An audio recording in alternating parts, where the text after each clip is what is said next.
toi qui restaures les âmes, toi qui restaures les vies, toi qui restaures nos maisons, toi qui affermis nos pas, viens et règne. Viens et règne dans ta parole. Viens et règne dans la proclamation de ta parole. Viens et règne dans ce message. Viens et règne dans nos esprits. Viens et règne dans nos cœurs. Ton règne apporte le bonheur. Ton règne apporte la joie. Ton règne apporte la délivrance. Ton règne apporte la guérison. Ton règne, Seigneur, apporte la paix. Ton règne, ton règne, ton règne. Nous le voulons, Seigneur, plus que d'autres choses. Que ton règne vienne. Que ton règne vienne. Que ton règne vienne, Seigneur. Alléluia. Glorifie ton nom, Seigneur, dans nos vies ce matin. Et donne gloire à ta majesté. Nous sommes là pour toi seul. Parle, ton serviteur écoute. Parle comme jamais personne n'a parlé. Parle, instruis ton peuple. Ce matin, Seigneur, au nom de Jésus, t'avons ainsi prié. Amen. Gloire au Seigneur. Gloire au Seigneur. Bien-aimés, nous sommes dans la série de restauration et nous allons prendre le psaume 126. Et le psaume 126. Et nous lisons ensemble. Il est question de restaurer le voyageur. La restauration du voyageur, du pèlerin. Nous sommes tous pèlerins sur cette terre. Nous sommes en route. Chaque nuit, chaque jour, chaque matin, nous donne de marcher, d'avancer. Et ce passage nous concerne plus que jamais. Psaume 156, on l'appelle cantique des montées. Il n'est plus besoin que j'explique le cantique des montées. Ce sont les cantiques que Israël chantait quand il allait vers le temple, quand il allait vers la maison de l'Éternel. On appelle ça cantique de montée. Ce sont les chants qui les fortifiaient. Un peu comme l'Éternel est mon berger, je ne manquerai de rien. Cantique de montée. On chante ce chant, on se fortifie en avançant vers le temple de l'Éternel. Quand l'Éternel ramena les captifs de Sion, nous étions comme ceux qui font un rêve. Alors notre bouche riait de joie. Ailleurs il est écrit, alors notre bouche éclata de joie.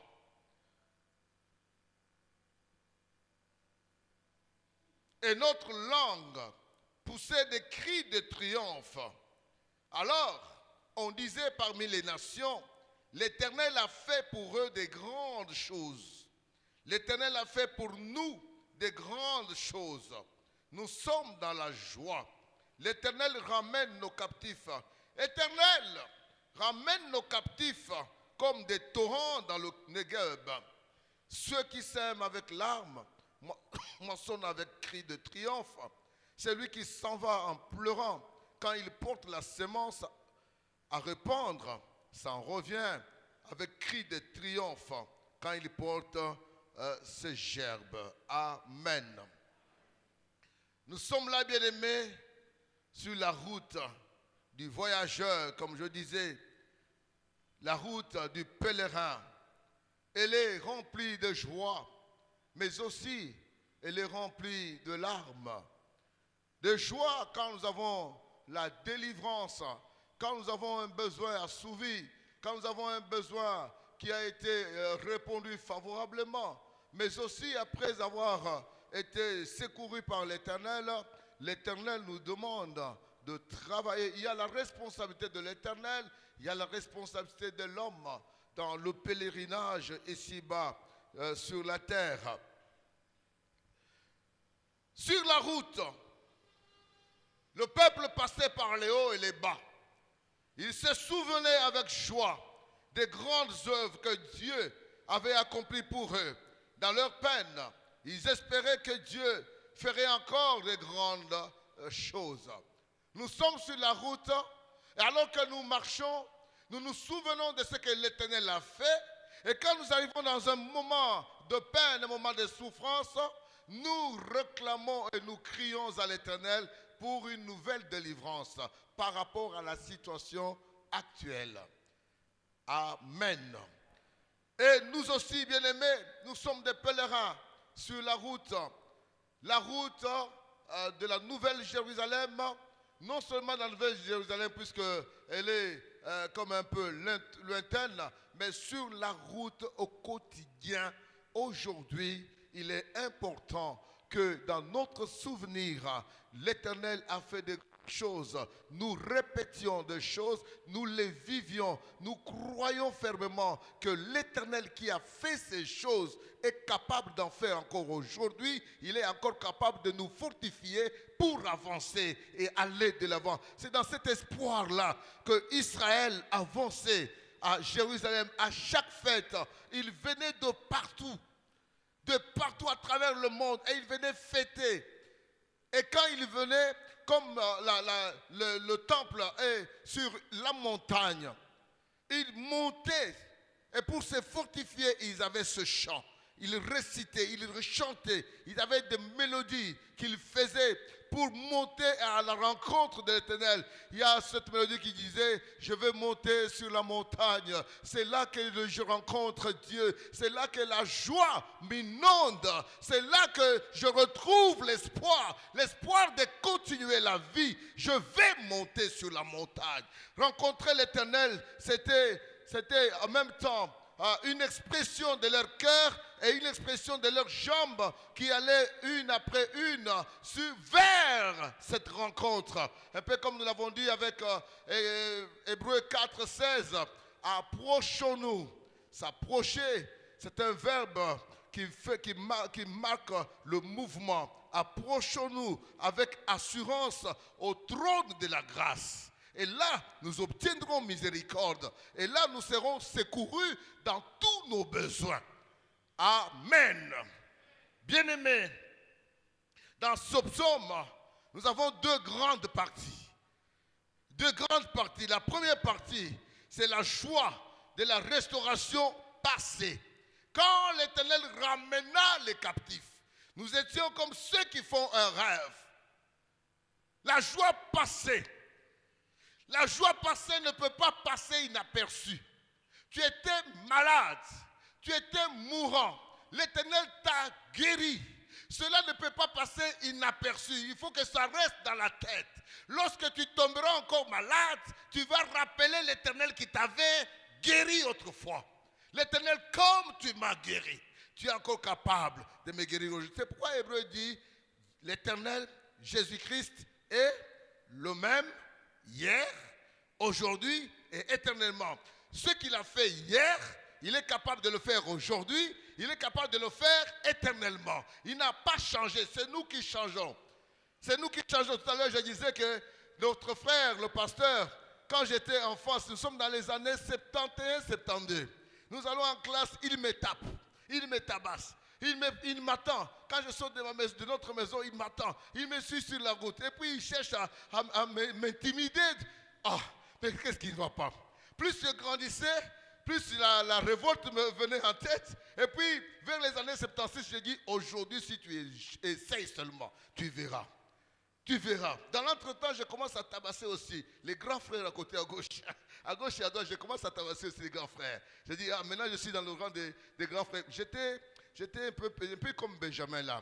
Je grandissais un peu plus vite, j'étais plus élancé. D'ailleurs, même aujourd'hui, je le dépasse. Je le dépasse en taille. J'étais comme ça que j'étais quand j'étais enfant. Je grandissais, je me promenais plus avec les grands frères qu'avec les gens de mon âge. D'ailleurs, la plupart des gens de mon âge ont terminé les études avec mes petits frères, avec les Tonia, avec les Benjamin. Et moi, j'ai terminé avec les grands frères. Il est témoin. Alors, quand je suis dans le rang des grands frères, en tant que petit, il me tabasse. Au commencement, il me tabasse. Et puis le papa me dit: écoute, mes petits, tu es un garçon. Tu es quand même un garçon, alors révolte-toi. C'est désormais, tu leur dis: tu n'oses pas. Si tu oses, tu verras. Tu oses, tu verras. Et puis je me suis révolté, et depuis ce temps-là, le respect est entré. Amen, amen. Je me suis souvenu qu'il me tabassait. J'ai aussi souvenu aussi que j'ai pris la décision qu'il ne me tabassera plus. Et depuis que j'ai pris cette décision, j'ai grandi avec eux comme ça jusqu'à aller, jusqu'à aujourd'hui. On est des grands et puis on se côtoie à gauche, à droite. Nous avons deux grandes parties la joie de la restauration passée et l'espérance de la restauration à venir. La première partie va du premier verset jusqu'au troisième verset. Il est dit ceci: quand l'Éternel ramena les captifs de Sion, nous étions comme ceux qui font un rêve. Comme ceux qui font un rêve. Là, nous avons une délivrance instantanée de l'Éternel. Une délivrance qui va du jour au lendemain. Aujourd'hui, vous êtes esclave. Demain, vous devenez un homme libre. Ah, est-ce que c'est vrai? Est-ce que c'est vrai? Imaginez, vous étiez sur le lit de l'hôpital, vous étiez mourant, et puis on vient vous faire sortir, et vous voyez dehors. Je ne dis pas dehors dans des urgences à l'hospitalisation, mais je dis dehors, vraiment dehors de l'hôpital, et vous êtes en train de marcher, guéri complètement. Comme un rêve. Parfois, vous vous dites, comme Pierre avait dit, j'étais en prison, j'étais dans la dernière chambre de la prison, mais subitement, l'Éternel a envoyé son ange a coupé les chaînes qui étaient à mes pieds, à mes bras. Il me dit, serre ta ceinture, lève-toi, mets tes sandales. J'ai mis les sandales, et puis comme si je rêvais, je dépasse la première barrière, la deuxième, la troisième, j'arrive à la porte des reins s'ouvre d'elle-même, je passe la porte. Dans ma tête, je vois comme si je suis en train de rêver, mais Pierre est dans la vérité, il est dans la réalité des choses, il est en train de marcher. Et quand je suis arrivé seulement dehors, j'ai réalisé que l'Éternel a envoyé son ange, il m'a délivré des mains d'Hérode. Alors il est allé directement dans la maison où il y avait la prière, et il s'est manifesté devant les anciens et les apôtres, et ils ont glorifié le Seigneur de la manière qui a fait sortir Pierre. Donc dans la tête de Pierre, c'est comme un rêve.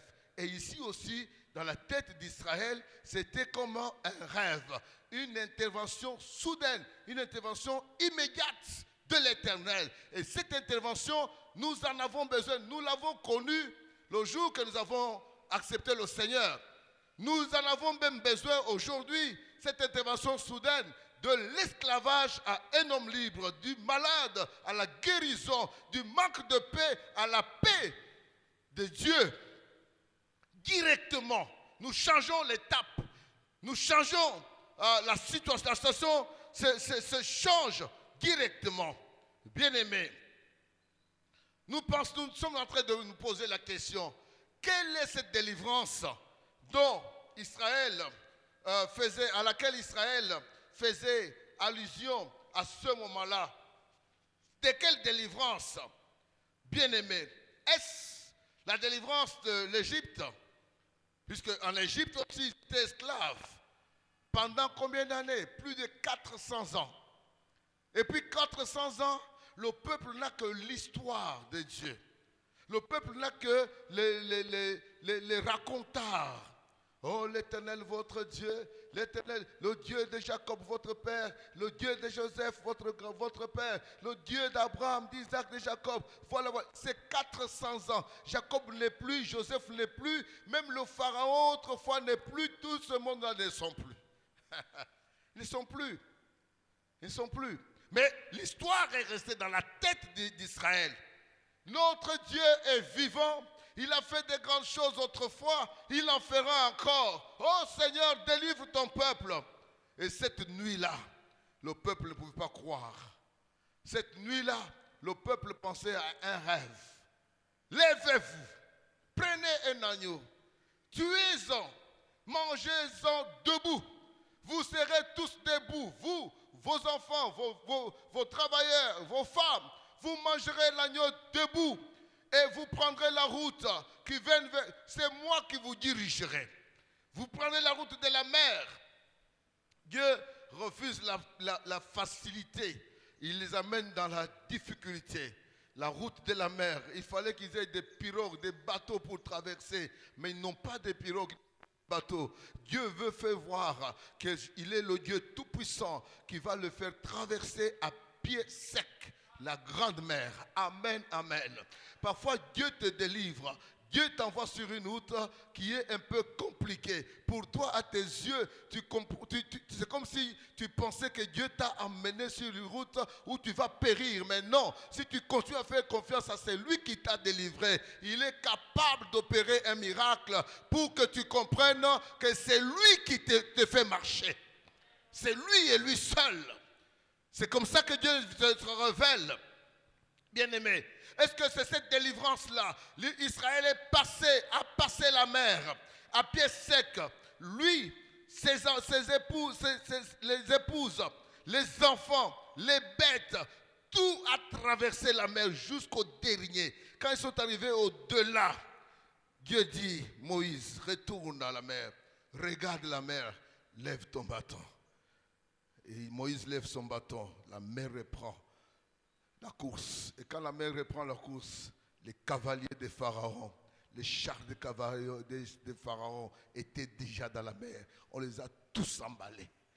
Et Pharaon lui-même est resté de l'autre côté, croyant que ses armées étaient aussi capables d'arrêter Israël, de les ramener.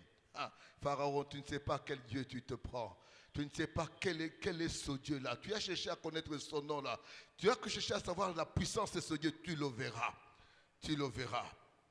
Est-ce que c'est cela que Israël chantait quand ils ont traversé la mer? De l'autre côté, Myriam prend le tambourin. Myriam, c'est la grande sœur de Moïse. Elle prend le tambourin, elle bat le tambourin. Israël se lève, Israël chante, Israël glorifie le Seigneur. Oh, louez l'Éternel, car il est bon. Il a manifesté sa grandeur devant Pharaon. Il a fait passer Israël à pied sec la grande mer. L'Éternel a fait pour nous des grandes choses. Loué soit son nom. Alors qu'ils passaient dans la mer, nombreux, la Bible dit, les commentaires disent qu'ils allaient vers les eaux. Puisque quand les eaux venaient, les eaux faisaient comme si ça retournait d'où ça venait. Et les eaux qui descendaient, elles aussi s'étaient arrêtées. Elles ne descendaient plus. Donc elles faisaient comme un tourbillon. À gauche et à droite. Et Israël passait et les curieux allaient comme toucher le mur des eaux. C'était formidable, bien-aimé. C'était formidable, mais c'était la main tendue de l'Éternel. Et de l'autre côté, ils ont loué l'Éternel. Ils ont chanté la gloire de l'Éternel. Quand ils sont arrivés dans le Jourdain, la même chose. La même chose. Dans le Jourdain, c'était quoi? Tous ceux qui sont nés dans le désert. Puisque dans le Jourdain, ce sont seulement Josué et Caleb qui ont traversé le Jourdain. Tous ceux qui ont traversé le Jourdain étaient ceux qui étaient nés dans le désert. Eux, ils n'ont pas traversé la mer Rouge. Ils ne connaissaient pas la mer Rouge. Mais devant eux, il y avait le Jourdain. Et Dieu a choisi quel moment? Le moment le plus critique du Jourdain. La période de la moisson. On dit que pendant cette période-là, quand les eaux passent, les eaux ramassent même les grands arbustes et ils jettent ça dans la mer. Ils drainent avec eux des arbres. Et s'il y avait des maisons à côté de la mer, du Jourdain, on les amène. Le torrent dépasse les bords. Le torrent du Jourdain dépassait les bords. Alors Dieu dit, Josué, écoute, tu prendras l'arche de l'Éternel. Les sacrificateurs porteront l'arche de l'Éternel sur les épaules. Ils arriveront au Jourdain. Les sacrificateurs n'ont pas besoin de regarder la fureur des eaux. Ils n'ont pas besoin de regarder la fugue des eaux qui sont en train de passer. Ils n'ont pas besoin de regarder, attendons que cet arbre-là passe. Oh mais c'est terrible, c'est terrible. Eux n'ont pas besoin de regarder ça. Leur problème c'est, comme s'ils avaient des yeux fermés, ils avancent leurs pieds. Dès que leurs pieds toucheront les eaux, vous verrez ce que je vais faire. Dès que les pieds des sacrificateurs ont touché les eaux qui descendaient avec fureur, les eaux se sont arrêtées. De la même manière que les eaux de la mer se sont arrêtées au bâton de Moïse, les eaux du Jourdain se sont arrêtées puisque les pieds des sacrificateurs ont touché les bords des eaux. De la même manière, et Israël, les sacrificateurs sont allés jusqu'au milieu des eaux. Ils se sont arrêtés avec l'arche de l'Éternel. Et quand ils se sont arrêtés, Israël est passé. Ils sont passés. Tout le monde est passé. Et ils sont arrivés de l'autre côté. Là où il fallait attaquer Jéricho. Ils sont arrivés de l'autre côté. Bien-aimés, l'Éternel est vivant, agissant. Aujourd'hui encore, il est agissant. Aujourd'hui encore, il est agissant. L'Éternel qui te fait marcher, il est agissant. Les Hébreux pensent à ces événements. Ils pensent à la délivrance. Ils pensent à l'exil de Babylone. Quand Cyrus a signé le décret, c'est comment? Comment? Ils étaient des esclaves à Babylone 70 ans durant. La nuit passe. Le matin, c'est le décret qui est là. Y a-t-il quelqu'un ici qui répond au peuple juif? Y a-t-il un Israélien ici, dans toute la contrée de Babylone? Y a-t-il des Israéliens qu'ils se lèvent, qu'ils rentrent à Jérusalem, qu'ils rebâtissent le temple de Jérusalem? La parole de l'Éternel, dite à Jérémie, dite à Ésaïe, et même le nom de Cyrus qui a été donné au prophète avant 70 ans, avant même la naissance de Cyrus, Dieu avait déjà donné le nom. Et arrivé au moment opportun, 70 ans après, c'est ce nom-là qui est sur le trône des Perses et des Mèdes. Ce sont eux qui vont renverser la dynastie de Nabuchodonosor. Et ce sont eux qui vont signer le décret. Quand ils signent, l'Israël est comme un rêve. Ah, est-ce vrai? Nous étions esclaves. Et une nuit seulement a suffi pour que l'esclavage se termine. Nous sommes libérés, nous sommes libres. L'Éternel les a... Et ils sont en dehors de Babylone. Ils ont dépassé les bornes de Babylone. Et ils continuent. Même la contrée qu'ils vont avancer, la Syrie, jusqu'à arriver à Jérusalem, tout ça c'est le territoire de Darius. Il est conquis par Darius et Cyrus. Et quand ils montrent seulement la lettre, on les fait passer. Israël est comme en train de rêver. Comme en train de rêver, bien aimé. Et l'expression, ici quand vous prenez l'hébreu, l'expression de quand l'Éternel ramena les captifs de Sion, c'est comme quelqu'un qui disait le sens, c'est retourna le retour. En hébreu, en français, ça ne s'explique pas très bien, mais en hébreu, ça se comprend. C'est comme si vous dites littéralement, c'est retourner, c'est comme si on ramène à la case de départ.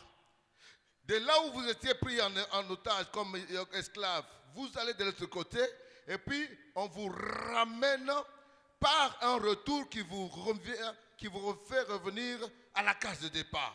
C'est ce que les Hébreux veulent dire. Donc l'Éternel retourna le retour. L'Éternel a opéré un retournement. Il a produit un renversement de situation. Le livre de Job a la même expression que quand l'Éternel ramena les captifs. Quand il parle de la situation de Job qui a été rétablie, c'est le même terme. L'Éternel a rétabli Job. Il a restauré Job. Il lui a donné le même nombre d'enfants, garçons comme filles. Il lui a donné au-delà même de ce qu'il possédait en menu et en gros bétail. Il a retourné comme auparavant. Job avait perdu ses richesses, ses enfants, sa santé. Et Dieu a renversé la situation. Il lui a redonné encore un bon point dans son corps. Bien-aimé, Israël chantait. De quoi s'agissait-il? Dans la tête de beaucoup, il y en avait qui parlaient de l'Égypte, il y en avait qui parlaient du Jourdain, il y en avait qui parlaient de Sanchérib, la délivrance de Sanchérib, il y en avait qui parlaient du retour de l'exil. Chacun d'eux pouvait imaginer ce que l'Éternel avait fait pour lui. Aujourd'hui encore, chacun de nous peut imaginer ce que l'Éternel a fait pour vous. Ce que l'Éternel a fait pour nous, nous pouvons imaginer, nous pouvons nous asseoir sur cela. Nous pouvons nous asseoir sur cela. Nous pouvons dire l'Éternel a opéré des grandes choses. L'Éternel a fait pour nous des grandes choses du jour au lendemain. Eux qui étaient des esclaves ont été libérés. Il fallait se glorifier. Il fallait chanter. Il fallait célébrer. Et vous vous souvenez que chaque Pâques, Israël montait pour se souvenir de ce que l'Éternel avait fait. Mais Dieu n'avait pas terminé. Quand ils disent, l'Éternel a fait pour nous de grandes choses dans la restauration, au verset 3e, il dit, Éternel, ramène nos captifs comme des torrents dans le Negev. Ramène nos captifs comme des torrents dans le Negev. L'Éternel a déjà fait pour nous de grandes choses. Nous célébrons son nom, nous bénissons son nom. Et là, ils disent, ramène nos captifs comme au torrent de Negev. C'est comme s'il disait à l'Éternel, refais encore de grandes choses au milieu de nous. Amen. Dans ce pèlerinage, l'Éternel a fait pour toi de grandes choses. Mais tu as encore besoin, et plus encore besoin, que l'Éternel continue à faire de grandes choses avec toi. Que l'Éternel ne t'abandonne pas, que l'Éternel se révèle comme étant avec toi et comme te donnant toujours des victoires à n'importe quel moment, à n'importe quel besoin, à n'importe quelle opposition. L'Éternel est encore prêt à te faire voir qu'il est avec toi, qu'il ne t'a pas abandonné. Amen, amen. Israël est en voyage.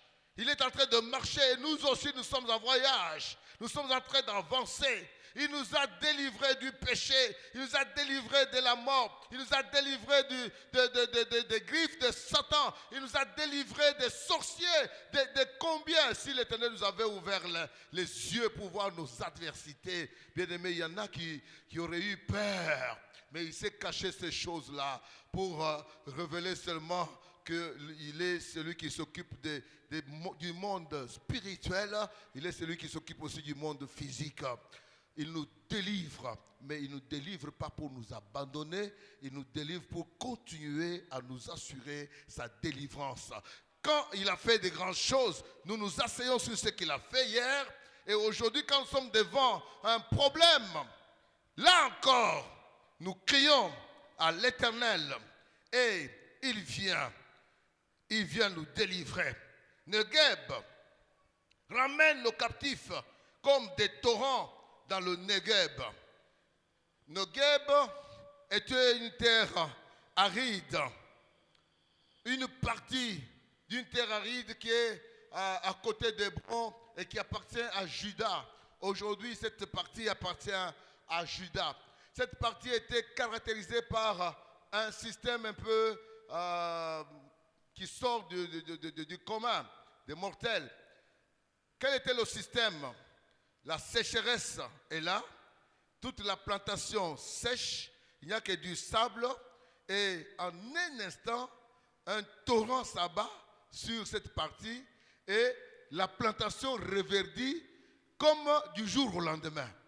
Et c'était spectaculaire. Et tout le monde allait voir ça. Ah, mais le Negev a une particularité. Il peut être sec, mais vous ne saurez pas d'où viendra le torrent. Et quand le torrent s'abat sur cette partie, la terre abreuve seulement de l'eau. Le lendemain, vous venez voir déjà des plantes qui sortent de cette partie-là. Alors Israël va dire, Seigneur éternel, ramène ton peuple comme les torrents de Negev, comme les torrents qui font reverdir rapidement la terre qui était séchée. Mon frère, ma soeur, cette prière a encore son pesant d'or aujourd'hui pour nous. Quelle que soit la situation, en un instant, Dieu est capable. Celui qui envoie les torrents, ce n'est pas nous. Celui qui fabrique les torrents, ce n'est pas nous. Celui qui envoie la pluie pour qu'elle tombe, ce n'est pas nous, c'est l'Éternel. Cela vient de l'Éternel. Et quand nous prions, l'Éternel est capable d'envoyer une délivrance soudaine, une délivrance immédiate, une délivrance qui nous restaure en un instant. Une délivrance qui nous restaure, qui restaure l'âme, qui restaure le corps, qui restaure le cœur, qui restaure tout en un instant. Vous avez déjà vu ces gens. Je pense à quelqu'un qui était dans l'opposition. Je peux prendre son exemple, ça me vient tout de suite là. Il était dans l'opposition, il était locataire. Il a fait longtemps à cet endroit-là comme locataire. Et cette fois-là, le gouvernement, l'État avait besoin d'un premier ministre. Et on a cherché dans cette opposition, on a trouvé mieux que lui. On a pris ce locataire-là.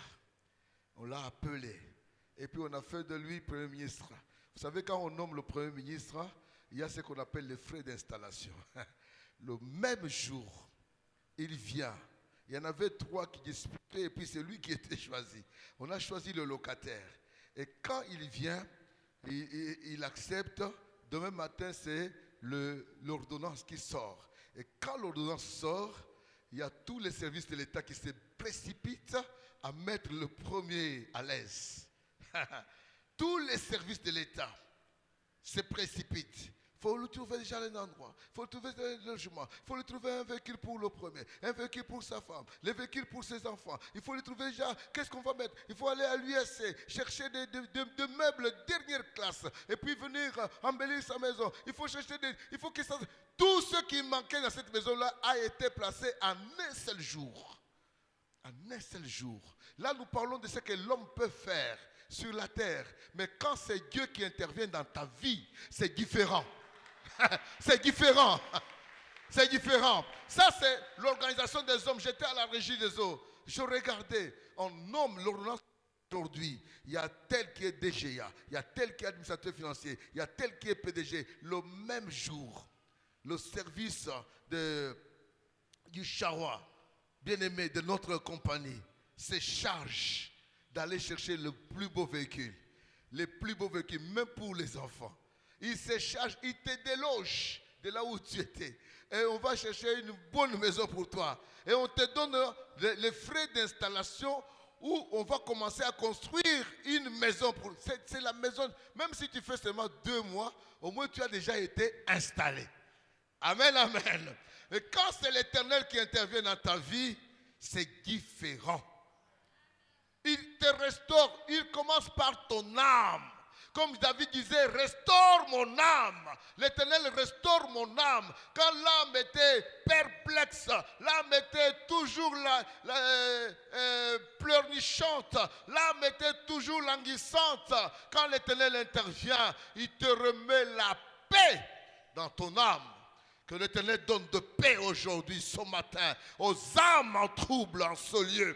Aux âmes qui pleurent, aux âmes qui se lamentent, que l'Éternel intervienne comme au torrent de Negev, qui te donne la paix en ce lieu. Que l'Éternel console ton esprit, que l'Éternel console ton corps, que l'Éternel restaure ta maison, qu'il restaure ta fille, tes enfants, tes filles, tes garçons, qu'il restaure ta femme, qu'il restaure ton mari, qu'il restaure tout ce que tu as. Tout ce que tu as. Que cela soit restauré. Job, on s'est moqué de lui. Job, on a craché même sur lui. Les amis ont dit non, l'Éternel est tellement juste qu'il ne peut pas te laisser souffrir comme ça. Tu as péché, reconnais ton péché, confesse ton péché, puisque ça ne peut être que le fruit du péché. Ce n'était pas le fruit du péché. Parfois, il y a des gens qui sont en train de souffrir. N'allez pas chercher dans leur fief le péché qu'ils ont commis. N'allez pas chercher ça. Il y a des péchés qui sont il y a des souffrances qui sont pour la gloire de Dieu. Et comme cette souffrance du petit de la veuve de Naïm. Naïm, nous avions déjà parlé de ça. Une cité oubliée. Une cité oubliée, une cité rejetée, une cité sans valeur. Mais si les hommes te trouvent sans valeur, les hommes te trouvent oublié, Dieu ne t'a pas oublié. Dieu, lui, n'oublie personne. C'est dans cette cité-là. Ce n'est pas à Jérusalem qu'on va commettre ce grand miracle. C'est dans cette cité-là, dans Naïm, que le Seigneur, alors qu'on allait avec le corps pour l'enterrement, le cortège du funèbre, allait vers le cimetière, le cortège de gloire de la vie de Jésus venait à la rencontre du cortège funèbre. Et quand ils se sont rencontrés entre la mort et la vie, c'est la vie qui triomphe. La vie a triomphé dans cette mort qui avait atteint cet enfant et on l'a remis à sa maman. mon frère, ma soeur, quel que soit le cortège de la mort où tu es, quel que soit le problème qui t'agace, le problème qui te soutient, si tu as la même foi que moi aujourd'hui, Dieu est capable, comme au torrent de Kéri, de Negueb, de te restaurer totalement. Et je prie que Dieu te restaure, que Dieu te restaure totalement et complètement, que les moqueries des hommes s'arrêtent à mi-chemin, que les moqueries des hommes s'arrêtent. Écoutez ce que les hommes disaient, les païens disaient quoi? Dieu a fait pour eux des grandes choses. Amen. Ceux qui se moquaient d'eux, je pense aux Égyptiens qui se moquaient des Israéliens. Les Égyptiens qui étaient chargés de donner une double punition aux Israéliens pour qu'ils fabriquent encore beaucoup plus de briques. Le jour que l'Éternel a délivré Israël de leurs mains, de leur bouche, qu'est-ce qui sortait? Qu'est-ce qui sortait de leur bouche? Eux qui venaient derrière les esclaves. Et toi, esclave, allez, double la production des briques, double ça. Si tu doubles, c'est dans 2 heures. Dans 2 heures, si tu ne doubles pas, tu verras ce qui va arriver. Tu verras. Et si on ne double pas, c'est saut défoué, jusqu'à ce que Dieu dise, j'ai vu la misère de mon peuple, j'ai vu la misère de mon peuple, j'ai entendu les cris de souffrance que leur infligent les Égyptiens, et je suis descendu pour les délivrer. Seigneur, ce matin, y a-t-il un cri qui monte? Oh Dieu, descends et délivre. Descends et délivre ton peuple comme au torrent, comme les torrents de Negueb. Viens et console ton peuple. Viens et délivre ton peuple. Donne une joie dans leur bouche. Donne des cris de triomphe dans leur bouche.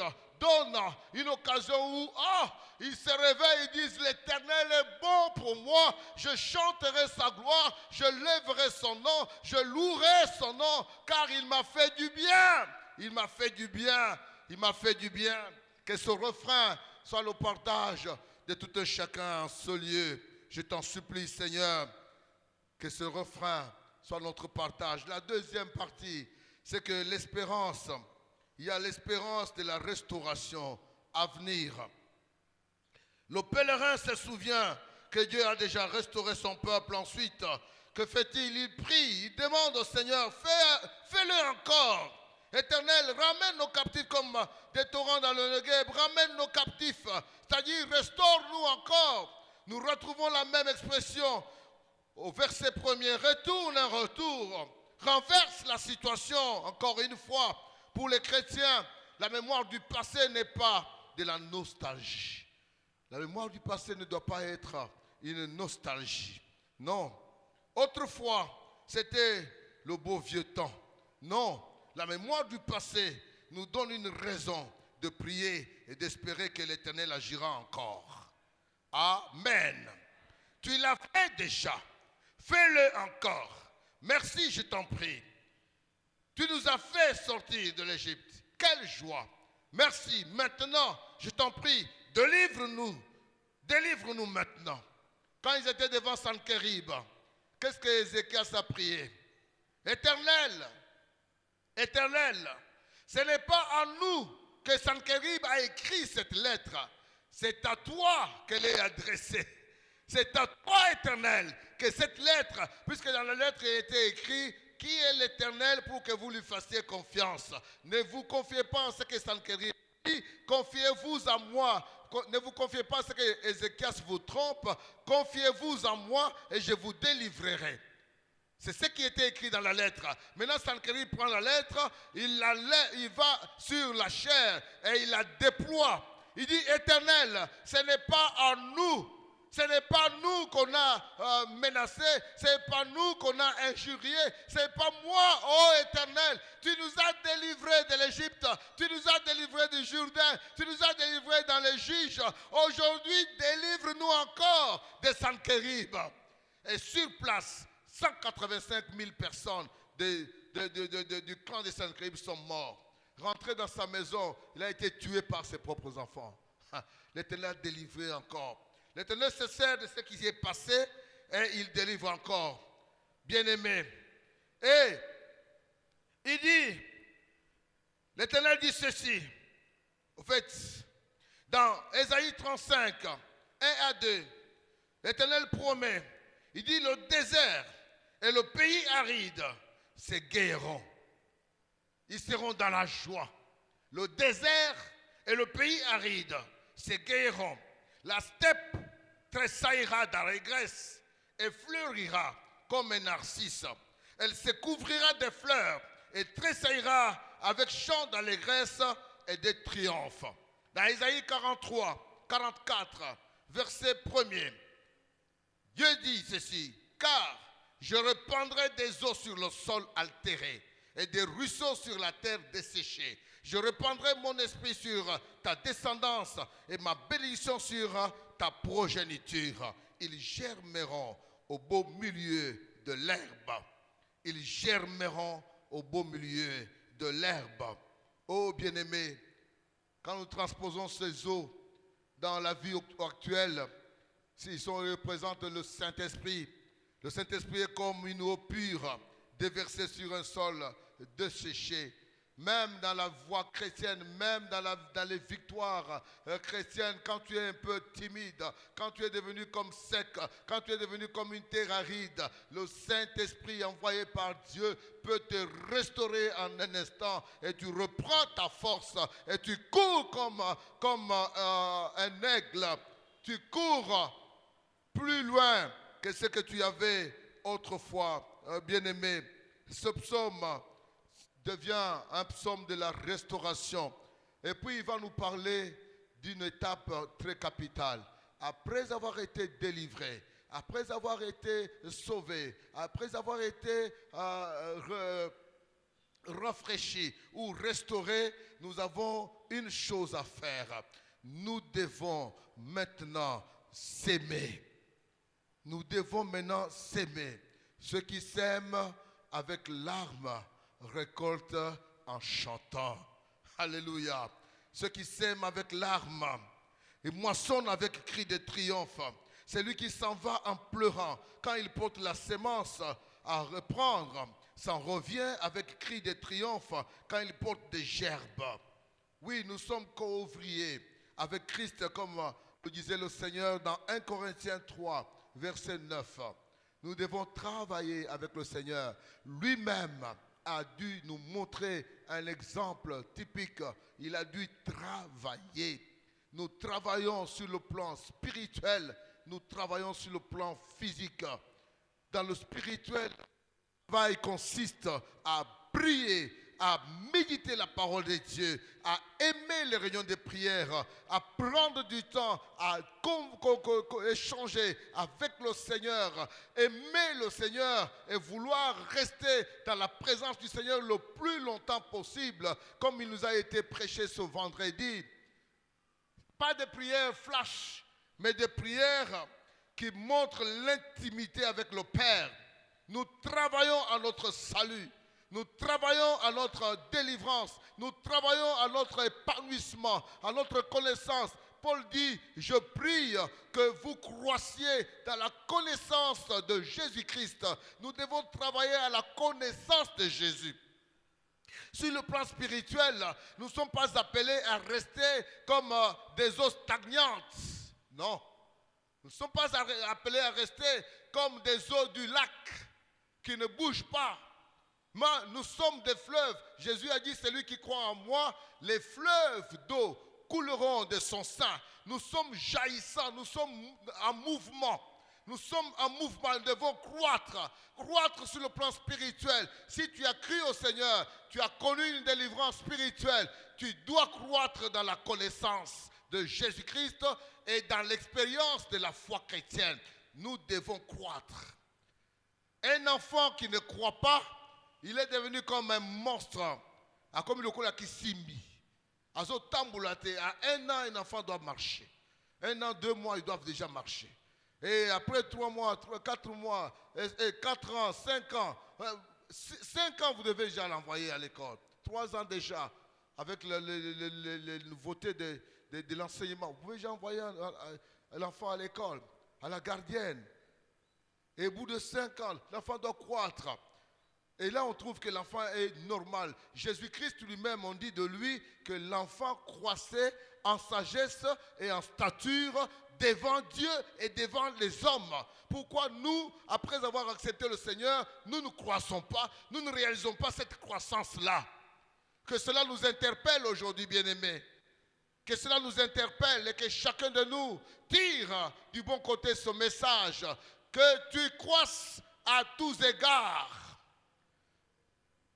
À Gaius, il a été dit par Jean, à mon bien-aimé Gaius, à l'ancien Gaius, je souhaite que tu croisses à tous égards comme croît l'état de ton âme. Les biens matériels, les égards financiers, physiques et autres, matériels et terrestres, viennent en second lieu. D'abord l'état de l'âme qui croît et après les choses additives, les autres choses. Cherchez premièrement la justice et le royaume des cieux. Toutes les autres choses vous seront données par-dessus tout. Les autres choses ne doivent pas être en premier pour nous. Mais ce qui est en premier pour nous, c'est la croissance spirituelle. Et pour la croissance spirituelle, Paul a dit ceci: je traite durement mon corps. Oh mon frère, tu es appelé à traiter durement ton corps. Paul dit, il ajoute, pour qu'après avoir enseigné aux autres, moi-même je ne sois pas disqualifié, je ne sois pas rejeté. Donc il y a un travail, et ce travail n'est pas facile, ça donne des larmes. Ceux qui sèment avec larmes, nous sémons dans le champ du Seigneur, nous sémons dans la moisson du Seigneur, nous cherchons à moissonner pour le Seigneur. Et en tant que serviteur, il y aura des larmes. Attendez-vous aux larmes. Ne pensez pas que quand vous êtes pasteur, ça va aller comme sur des roulettes. Non, non, il y aura, vous serez appelé à faire des jeûnes personnels. Les jeûnes et prières personnelles, vous pleurez seul, à genoux devant le Seigneur. Dans une maison fermée, Seigneur, Seigneur, Seigneur, si tu n'agis pas, qu'est-ce que je peux faire? Toi-même, tu as dit, sans moi, vous ne pouvez rien faire. Oh Dieu, ne m'abandonne pas. Oh Dieu, viens à mon secours. Oh Dieu, prends en charge ton église. Les larmes coulent. Mais au bout des larmes, la Bible dit, vous allez moissonner avec chant d'allégresse. Vous allez moissonner en chantant. Vous allez moissonner. Autrefois, quand notre bien-aimé Désiré est venu ici, ce n'était pas comme ça. L'église n'était pas comme ça. Il se souvient, c'était un hangar de ce côté ici. Mais aujourd'hui, quand il revient, il trouve que ça a quand même métamorphosé. J'ai dit quand même, puisque nous ne sommes pas encore arrivés, nous sommes qu'au début, frère. Et nous allons avancer encore. Avec le Seigneur, c'est de gloire en gloire. De victoire en victoire. Et aujourd'hui, nous avons quelques cellules qui sont devenues des extensions. Et nous sommes en train d'avancer. Tout cela, c'est le fruit des larmes. Ces larmes-là, ça ne sera pas devant le public que vous allez voir ça. Non, le Seigneur les voit. Amen, amen. Le Seigneur les voit. Parfois, vous voulez préparer un message. Seigneur, qu'est-ce que je vais dire à ton peuple? Seigneur, oh Dieu, si tu ne me diriges pas, si tu ne me guides pas, si tu ne me dictes pas, Seigneur, ta volonté. Tu connais ce peuple, tu connais les besoins de ce peuple. Donne-moi, oh Dieu, d'être fidèle à ta volonté. Parfois, ce n'est pas facile. Même dans le monde séculier, le Seigneur t'a délivré de la disette. Le Seigneur t'a délivré de la faim.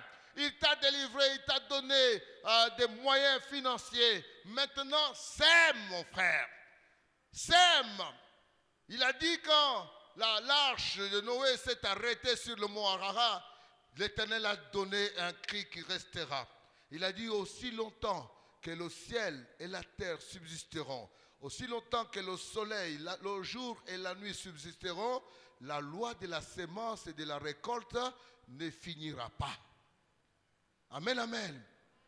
Aussi longtemps que le ciel et la terre, vous n'avez qu'à regarder. Est-ce que le jour existe? Oui. Est-ce qu'il y aura la nuit? Oui. Comme cette loi subsiste, la loi de la sémence, elle aussi subsistera. tu as trouvé quelque chose, sème.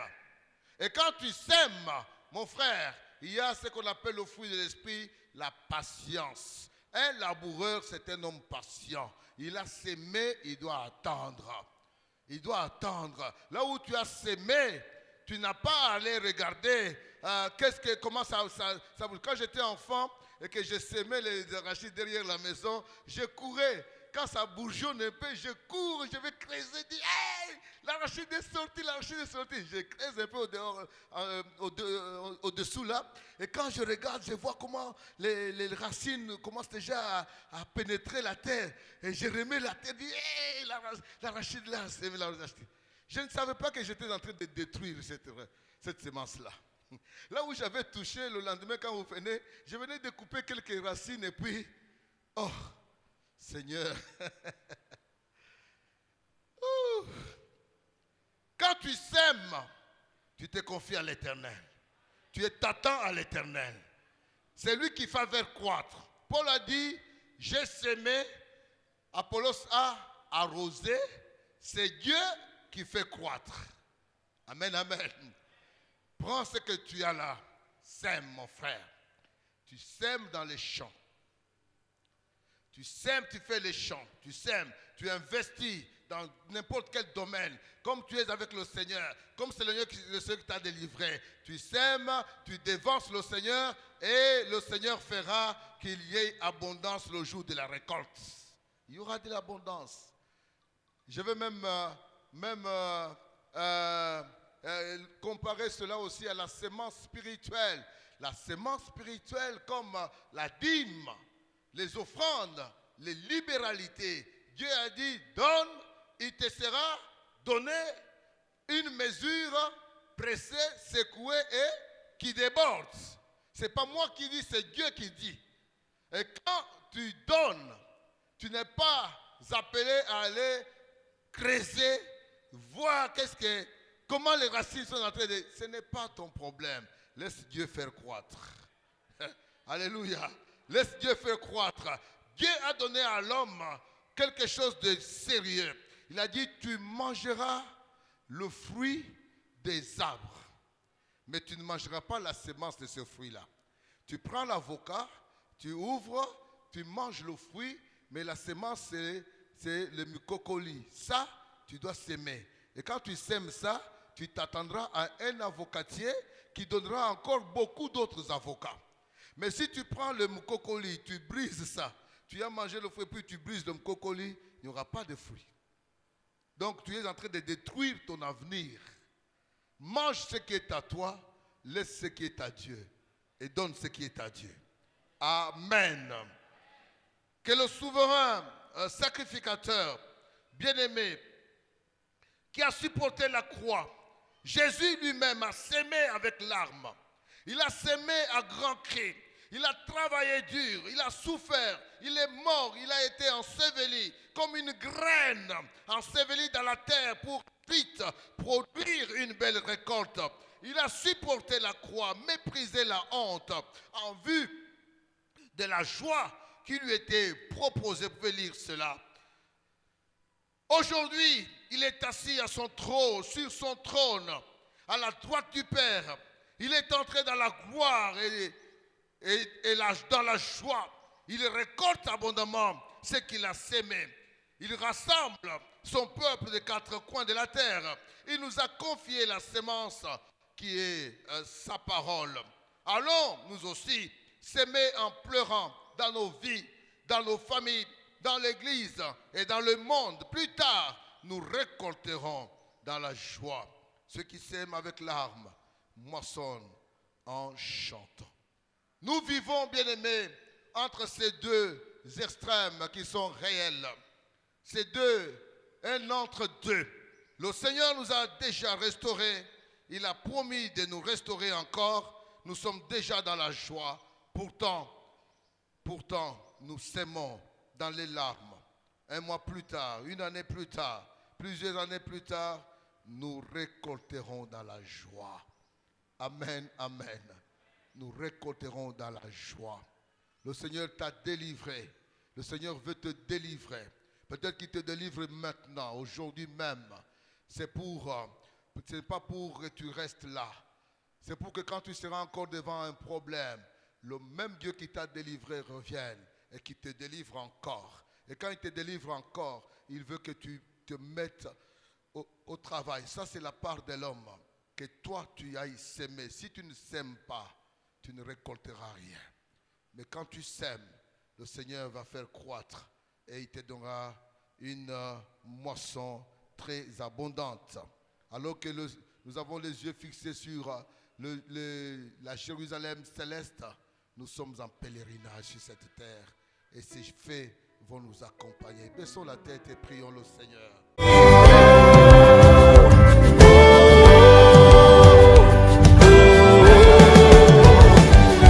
Jésus m'a racheté de mes fautes. Son sang parle en ma faveur. Le voile est déchiré, je peux m'approcher du trône. Il est